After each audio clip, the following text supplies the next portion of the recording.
Hi everyone, how are you all? I hope you all are doing great. So today I'm here with 15 beautiful personality idioms.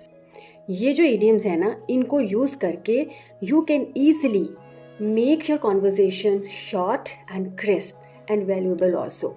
ठीक है, सो 15 idioms हैं आज की video में. इनको सुनिए, समझिए and try to use all this expressions जहाँ पे आप कर सकते हो. रुकना नहीं है, ठीक है. जहाँ पे लगेगा अब सामने वाला इंसान इस टाइप का है तो let's use this idiomatic expression. So without beating about the bush, let's dive into our video. Golden boy एक ऐसा इंसान जो अपनी कामयाबी के लिए जाना चाहता है और हर कोई उसके साथ दोस्ती रखना चाहता है, ठीक है. Raj was the golden boy of the team. Rohit always been the golden boy of our family. He seemingly can do no wrong in our parents eyes. तो क्या होता है ना, फैमिलीज़ में कज़न होते हैं तो कुछ लोग होते हैं ना कि वो हमेशा ही बड़े मिस्टर राइट या मिस्टर परफेक्ट के नाम से जाने जाते हैं, है ना. और हमारे पेरेंट्स को लगता है कि वो सही हैं, कई बार कंपैरिजन भी होता है. तो इस तरह के लोगों के लिए we can use this golden boy. Now this one is quite trendy. Nerd, someone who is very interested in science or technology, particularly in computers, जिसको कंप्यूटर्स में बड़ा इंटरेस्ट रहता है. He spends all weekends at his laptop. He is such a nerd. ठीक है, कोई ऐसा इंसान जिसको कंप्यूटर्स में, साइंस टेक्नोलॉजी में उसको इंटरेस्ट होता है बट स्पेसिफिकली कंप्यूटर्स में, तो उसके लिए you can use this word nerd. Here comes dipstick, a person who seems to be stupid. This one is quite informal, okay? I don't know whether to laugh or to be angry at his behavior. What a complete dipstick.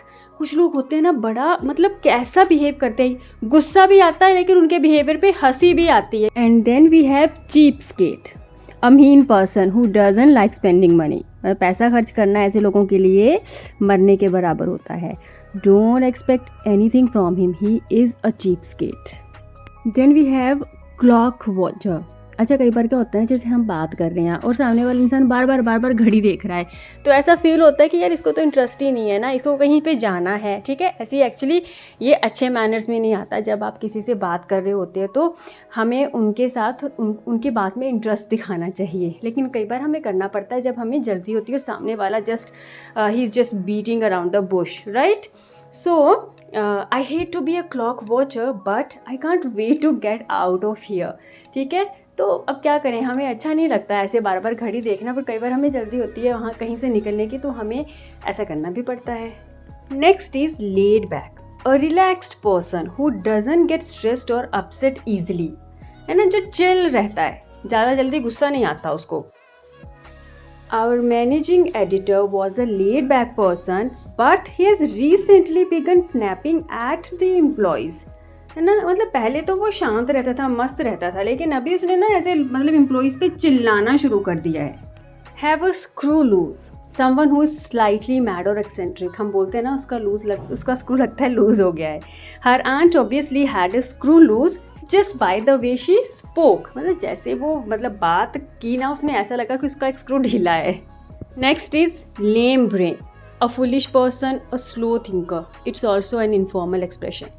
One day she is a genius, the next a lame brain. कई बार होता है ना, कुछ लोग एक पल में ऐसे लगते हैं कि बड़े जीनियस हैं और दूसरे पल कुछ ऐसी बात कर देंगे कि ऐसे लगते हैं कि यार ये तो फुलिश है.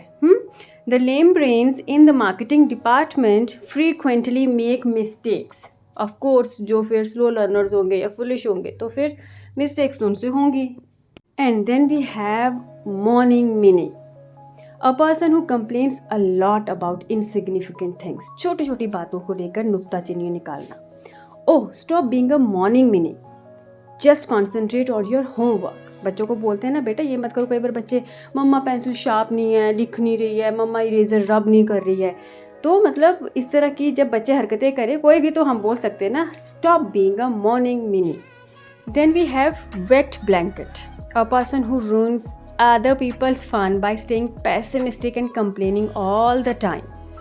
ज्योति is so negative about everything. She is such a wet blanket. होते हैं कुछ लोग, हमेशा उनको कंप्लेंट्स भी नहीं रहती, मतलब वो इतने नेगेटिव होते हैं ना, दुखड़े रोते रहेंगे, मज़ा ही नहीं आता उनकी कंपनी में, कोई इंजॉय नहीं करता। Next is rolling stone, a person who moves from place to place, job to job without staying anywhere long, जिनकी लाइफ में स्टेबिलिटी नहीं होती है ना। तो इसको कैसे हम एग्जाम्पल से समझेंगे। My brother was a rolling stone until he met his wife. Then we have rough diamond, someone who seems impolite or is not well educated but who has a kind heart and good character। कुछ लोग होते हैं ना, दिखते हैं वो ऐसे rude से हैं बट वो अच्छे दिल के होते हैं। Amit may be a rough diamond but he is kind and always willing to help। Then we have cold fish, someone who has very little emotions। कुछ लोग होते हैं ना, बड़े ही ज़्यादा वो इमोशनलेस होते हैं, उनको कोई फ़र्क नहीं पड़ता किसी के दुख दर्द से। John said nothing at all when I told him about my problem। He is a cold fish। Next we have bossy boats, someone who likes to dominate other people and often tells them what to do, है ना, बड़े जो अपनी हमेशा धौंस मारेंगे। She is a bit of bossy boots and always wants to get things perfect। And the last in the list is daydreamer, someone who is having dream-like thoughts when they should be focusing on the present। ठीक है, I've always been a bit of daydreamer in school। सभी होते हैं, मतलब present moment की बजाय हम अपने फ्यूचर के सपनों में ही खोए रहते हैं।